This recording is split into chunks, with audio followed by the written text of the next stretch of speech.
Maths विश्वविद्यालय ने युवाओं में नशीली दवाओं के बढ़ते दुरुपयोग और इसके निवारक उपायों पर कार्यशाला का आयोजन किया।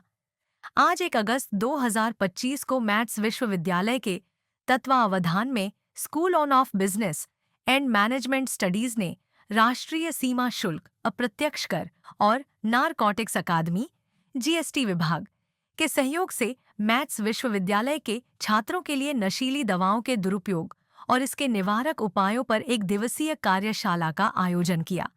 कार्यशाला के मुख्य अतिथि और वक्ता श्री समीर वानखेड़े, अतिरिक्त आयुक्त, करदाता सेवा महानिदेशालय, चेन्नई क्षेत्रीय इकाई थे। सबसे पहले मैं धन्यवाद देना चाहूँगा नासिर को, जो हमारी national academy of custom indirect tax और नार्कोटिक्स है, और उनके जो अतिरिक्त निदेशक है शैलेंद्र किशोर जी, जिन्होंने मैट यूनिवर्सिटी के साथ बच्चों के साथ इन कोऑर्डिनेशन पहली बार भारत में या फिर पहली बार हमारे इंस्टीट्यूशन में ऐसा प्रकार का एक संवादन के लिए, इंटरेक्शन के लिए पहल रखी।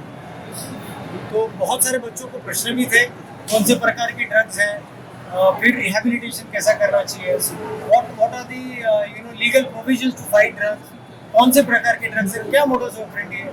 तो बहुत डिटेल में अवेयरनेस सेशन हुआ है और बच्चे भी काफ़ी क्यूरियस थे प्रश्न पूछने के लिए। तो इस प्रकार के अवेयरनेस ड्राइव बहुत रेगुलरली होना चाहिए ड्रग्स को रोकने के लिए। ये प्रोग्राम मैथ्स विद्यालय के लिए बहुत ही अच्छा रहा। यहाँ के स्टूडेंट्स को और जो हमारे फैकल्टी है उन सब के लिए एक बहुत ही अवेयरनेस प्रोग्राम रहा। उन्होंने बहुत ही विस्तार से NDPS एक्ट के बारे में बताया, जुबलाइन एक्ट के बारे में बताया, और इसमें ये भी चीज़ बताई कमर्शियल जो ड्रग का है, जो स्मॉल अमाउंट का ड्रग है या मीडियम अमाउंट का ड्रग है, विस्तार से समझाया। इसके साथ ही ड्रग्स की क्या क्या वेराइटी होती है, क्या क्या टाइप्स होते हैं। आजकल बहुत से केमिकल्स आ गए हैं जो ड्रग की तरह काम करते हैं। उन सब के बारे में बच्चों को विशेष से विस्तार से बताया। इसके अलावा हमारे यहाँ जो फॉरेन के बच्चे, 20 कंट्री से ज़्यादा फॉरेन के बच्चे पढ़ते हैं, तो उनके बहुत से सवाल ऐसे थे, हम फॉरेन स्टूडेंट हैं, हमारे ऊपर कौन सा एक्ट लागू होगा, नहीं होगा। तो उन्होंने बिल्कुल ये बताया कि आप इंडिया के रहने वाले हैं या फॉरेन के रहने वाले हैं, अगर इंडिया में किसी भी ड्रग एक्ट में पकड़े जाते हैं तो वही एक्ट लागू होगा जो इंडियंस पे लागू होगा। NDPS एक्ट सभी पे इक्वल लागू होगा, समानता से लागू होगा। दूसरा उन्होंने ये समझाने की कोशिश की कि जो इसमें पैसा है वो पैसा कहीं कहीं नक्सल में जाता है, कहीं वो एंटी टेरर एक्टिविटीज़ में जाता है। देश के लिए जो लोग अपोजिट काम करते हैं, देश का विकास जो अपोजिट करते हैं, वो पैसा कहीं कहीं ड्रग्स का पैसा उधर जाता है।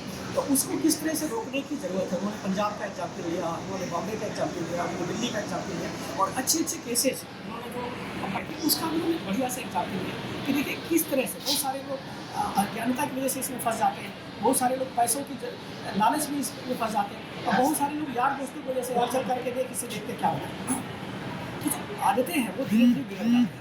इसलिए आज मैथ्स विश्वविद्यालय ने उनके समक्ष एक कोर्स भी लिया, शपथ ग्रहण भी किया बच्चों ने सबने मिल करके कि हम इस कैंपस को नो ड्रग यूज़, मतलब पूरी तरह से ड्रग से फ्री रखेंगे। और टोबैको और एल्कोहल की बात नहीं कर रहे, हम पूरे ड्रग्स की बात करें, तो पूरे सिस्टम को हम फ्री रखेंगे। और उनको आश्वासन दिया हमने कि हम जो आगे कैंपस को पूरी तरह से आने वाले समय में और अभी से उसको ड्रग फ्री रखेंगे। जी, मैं बहुत बहुत धन्यवाद देता हूँ। परिचय बताइए।